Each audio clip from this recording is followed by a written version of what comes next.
We now recognize the Acting Administrator Rocheleau of the FAA for 5 minutes. Thank you, Chairman Moran, Ranking Member Duckworth, Chairman Cruz, and Ranking Member Cantwell, as well as members of the subcommittee. Thank you for the opportunity to be here today to discuss the NTSB's preliminary report on the mid-air collision of PSA Airlines 5342 and a U.S. Army Black Hawk helicopter that occurred in January near Ronald Reagan Washington National Airport, or DCA. I would like to begin by offering my sincere sympathies to the families and loved ones of those who perished in recent aviation accidents, particularly the accident near DCA. The FAA continues to support the ongoing NTSB investigations. Our work with the NTSB will help us understand the factors that contributed to these accidents, and we will use the data to inform future FAA actions. Aviation safety is the FAA's #1 priority. Let me repeat that. Aviation safety is the FAA's #1 priority. While flying remains the safest mode of transportation, aviation safety is not static.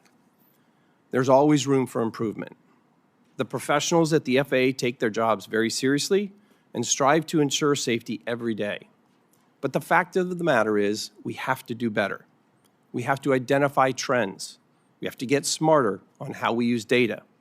And when we put corrective actions in place, we must implement them with diligence.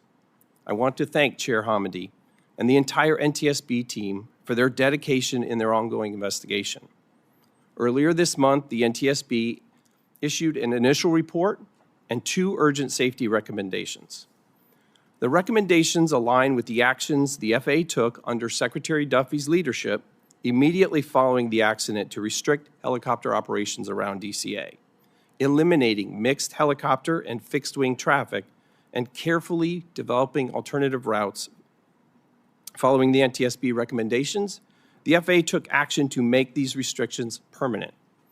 When essential helicopter operations, such as life-saving medical, active law enforcement, active air defense, or presidential transport must operate in the flight-restricted airspace, fixed-wing aircraft are not allowed in that airspace.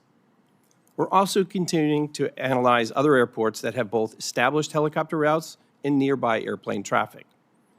The FAA is also carefully reviewing offshore helicopter operations. As part of this analysis, we're using machine learning and language modeling to scan incident reports and explore multiple data sources to find themes and areas of concern. We will take immediate action if needed to mitigate any identified safety risks. Additionally, I will establish a safety risk management panel and engage with aviation stakeholders to identify additional hazard areas involving helicopter and fixed-wing interactions. And all aircraft operating in DCA Class B airspace will be required to broadcast their position and identification using ADS-B out, with very limited exceptions. We're bolstering aviation safety in other ways too. Air traffic control staffing is a top priority, as air traffic controllers play a critical role in keeping the American people safe. Right now, we have over 10,750 controllers on the job, with over 3,000 in training. We intend to hire another 2,000 controllers this year. We have streamlined the hiring process and incentivized hiring with a 30% increase in the salary of those who qualify to attend the FAA's Academy. And we're already seeing positive results from these improvements. During the hiring surge that closed last week, we received over 10,000 applications, and more than 8,000 of those were referred to testing. We also continue to maintain rigorous oversight of Boeing to ensure the safety and compliance of its aircraft designs and operations. This oversight extends to ongoing monitoring of Boeing manufacturing practices, maintenance procedures, and software updates. We're working closely with Boeing to address any safety concerns and to ensure that all required modifications and improvements are made to meet the highest safety standards. We have a strong foundation at the FAA, and we're going to make our agency even stronger.